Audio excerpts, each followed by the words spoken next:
So, just explain this video while we're watching it, is that I posted a video about the Rommel myth and how a lot of Rommel's successes were overly exaggerated, and a lot of the time he was used as a morale tool by the Germans and the Brits and Americans because of him being this hero general.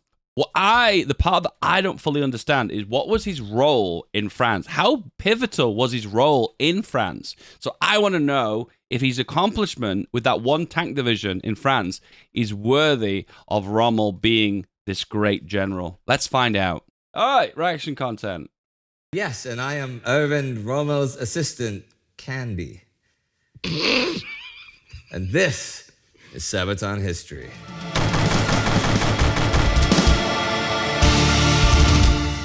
I thought feedback given the Smith and Grit was the same thing. Now you got it. Ghost Division. Wow. You wanted the best? You got the best. Ghost Division! At 5:30 a.m. on May 10th, 1940, the great German gamble in the West, Case Yellow, was about to begin. Generalmajor Erwin Rommel had just a few months earlier been transferred from the Führer Begleit Battalion to the command of the German 7th Panzer Division. As part of the 15th Motorized Armee Corps, it would be the mission of his 7th to guard the right flank of Panzer Group Kleist, which was to drive a Schwerpunkt into France. His immediate goal was to push through the densely forested and hilly terrain of the Ardennes forest as quickly as possible. Time was essential. They only had a short window of 3 or 4 days to cross the River Meuse. If they did not manage that, the whole offensive might fail. From the get-go, Rommel pushed his division hard. Vital to his advance were the motorcycle and armored reconnaissance units of Kladschützen Battalion 7, who raced ahead to scout and clear the quickest route for his tanks. These ultra-mobile units could not only cover a large distance much more quickly than any tank, but also could carry enough firepower to tackle obstacles and resistance. Advancing rapidly, the division moved the first day across the river Ourthe and made headway to Dinant, advancing 90 kilometers in a single day. They soon outpaced their neighboring units, the 5th Panzer Division to the north and the 23rd Infantry Division to the south, and contact was repeatedly lost. With the Meuse just 35 kilometers away, Rommel wanted to rest for a minimal amount of time and be on the move again as quickly as possible.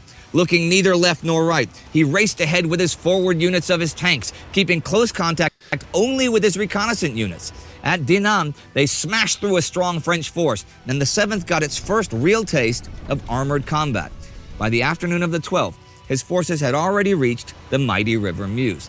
Now, this far, Rommel had enjoyed the blessings of his superior, General Hermann Hoth, who supported the idea of aggressive tank spearheads. Taking risks was necessary. And thanks to Rommel, the Meuse had been indeed reached in record time. But it needed to be crossed. Kleist, commanding the whole Panzer Corps, opted to rest his units for the night. After they had reorganized and gotten enough support from the air, they would begin the crossing of the Meuse late afternoon the next day. Rommel, however, thought that air support would be modest at best, and instead ordered only a short rest for his division. At first light, the 7th went on the attack again. It was a hard fight. The French would not let them cross without resistance, but the hasty attack prevented the French from putting together enough force to stop them. Personally leading his tanks across the Meuse, Rommel remained always close to the fighting. From his experience as a stormtroop leader in the Great War, Rommel knew the importance of keeping the initiative. Speed would be both their sword and their shield. The faster they advanced, the more likely it was to catch the enemy off guard. They had to ensure that the battle would be fought on their terms. While the mass of German troops was busy crossing the Meuse all that whole day, Rommel did not even think of rest. He had to move west, ever west. It did not take long for strong French and Belgian forces to find them. Their superior heavy Char B-1 and SOMUA tanks threatened his troops with disaster time and time again. But Rommel's energetic leadership and improvisation skills gave him the upper hand. He was not afraid to take immense risks now, as this whole endeavor was one big risk anyway. For example, one misty morning they were surprised by a French tank attack. Rommel went right up to the front, ordering his troops to fire their signal pistols at the incoming tanks. Surprised and confused, the French tanks veered off. That gave Rommel's artillery enough time. Signal pistols was super effective To find its targets. By the night of the 14th, French can't the handle Germans it. had successfully punched through the last line of defense at the Meuse River. The command, "Pursue with all weapons," meant that French resistance in that area had been broken. The next day, Rommel found himself staring down the French-Belgian border at Montcornet, as a halt order was imposed on all of Haut's divisions.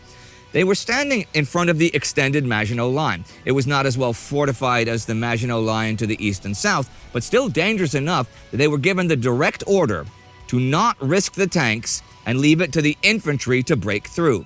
By late afternoon of the 16th, though, Haut gave the cautious order to probe the defenses. However, he Probing almost attack. immediately clarified that no breakthrough should be attempted. But Rommel was long gone by then. The 7th Division crossed the French border on its own and spotted a whole system of interlocking concrete bunkers with armored cupolas, tank ditches, and other obstacles. At first glance, it seemed impossible to break through without heavy artillery and air support. But as the sun was fading, Rommel decided to attempt something unseen before in military history: a surprise armored night attack directly against a fortified line while on the move. It was near suicidal, While on but the move. it was also the last thing the French fortress divisions had anticipated that night. The first tanks of Rommel's armored wedge smashed through the first defenses before the French were able to react. Still, resistance was formidable. Vehicles were knocked out left and right by anti-tank guns and artillery firing from the bunkers. Nevertheless, enough German tanks were already within the perimeter to silence the forward bunkers with direct hits. In that lull, the 7th Combat Engineers moved into action, throwing themselves with satchel charges and flamethrowers against the fieldworks. Firing on the move to all sides, the panzers sped on, quickly followed by the agile motorcycle companies. The only way to escape now was forward. At top speed, they raced towards the French artillery, never stopping. At 11 at night, they had finally punched through the second line and suddenly saw only open terrain in front of them. Rommel wrote this in his diary: "We were through the Maginot Line. It was hardly conceivable. 22 years before, we had stood for 4.5 long years before those self-same enemy and had won victory after victory, but yet finally lost the war. And now we had broken through the renowned Maginot Line and were driving deep into enemy territory. It was not just a beautiful dream, it was reality." But even this unimaginable success would be only temporary if not exploited. Instead of stopping, Rommel drove his armored spearhead onward, speeding at night over the French roads toward the city of Avesnes. They suddenly crashed right into the French 5th Motorized Infantry Division, which had neatly parked its tanks and vehicles on the roadside before going to Convenient. sleep. Now, they awoke to the sound of grinding metal and the fire of heavy guns. Paralyzed by the sudden, violent appearance, the surviving French scattered in all directions, throwing down their weapons in panic. Rommel was gone as quickly as he had arrived. All along the road to Avesnes, the French were caught by surprise, and soon the night was illuminated by burning tanks and trucks. By 6 a.m., Rommel stood at the Sambre River, but as the sun rose, he came to the grim realization that he was in a seriously dangerous situation. He'd been so busy advancing, almost 50 kilometers over the night, that he had not noticed that only the few tanks of his spearhead and a handful of motorcycle platoons had been able to keep up with his ludicrous Motorcycles? speed. In What fact, the hell? Germany doesn't have motorcycle battalions, but it does in real life. What the hell? Broken game. much of the main body was still at the Maginot Line and on Belgian territory. Ammunition and fuel were low, so Rommel ordered his battered and exhausted tank crews to guard the bridge, while he himself would establish contact with the rest of his forces.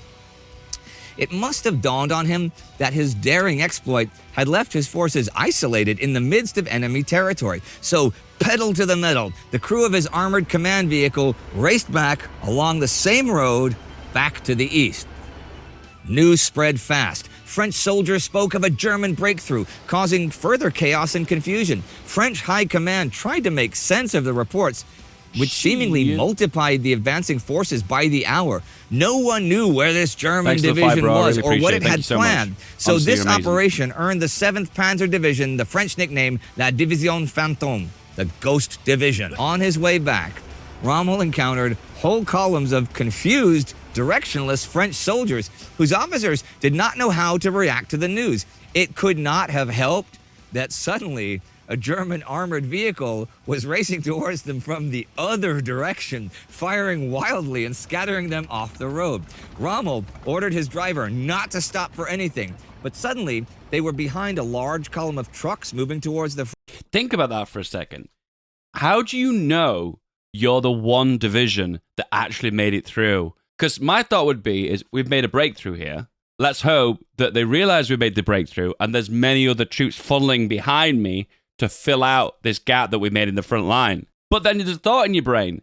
What if you are the lone division and no one actually knows that you're behind enemy territory and you are literally pushed into deep enemy territory and literally it's just a matter of time until you run out of supplies and ammunition and then you're encircled and it's over, you know? So there must be like the level of fear is like, do we continue pushing deeper into enemy territory? Or do we slow down a little bit to let the other guys behind us catch up? Or do we back out completely out of the front line and presume that no one knows we're here? Front. Now, bear with me here. The convoy of 40 trucks was guarded with machine guns, and Rommel drove up and passed it. Then he stopped the lead vehicle, told the French officer to stand down, and then ordered the crew of 40 trucks to get out and disperse. And he basically did this with his commanding tone and his German general's uniform alone. And this is not the only occasion he did something like that. And such was the chaos that French soldiers actually came up to his vehicle, hopefully asking, "Anglais?" But it was a ghost division for German command as well. Rommel had presented them with a fait accompli. The French lines were breached, but on such a narrow front that many believed it was a trap set by the French to lure them in. Nonetheless, the success of his unauthorized push had not only saved countless German lives, but also decisively sped up the whole campaign by days or even weeks. The French Second Corps had dissolved in panic. The first French... That would have been my thought, you know, if this is a breakthrough, they know that we've broken through, and we know that everyone's following me from behind. Is this a moment of genius, or have we just become the most accidentally lucky in all of human military history? I don't know, that's a big one. Armored division was more or less wiped out, and many other French divisions were disorganized or badly mauled. Rommel's attack was an extreme version of German operational warfare, but its strongest effect was psychological. Anything short of a breakthrough would have seen Rommel court-martialed, but his success earned him the Knight's Cross instead. Adolf Hitler himself congratulated Rommel after the campaign, but also scolded him with the words, "Your raid has cost me a sleepless night."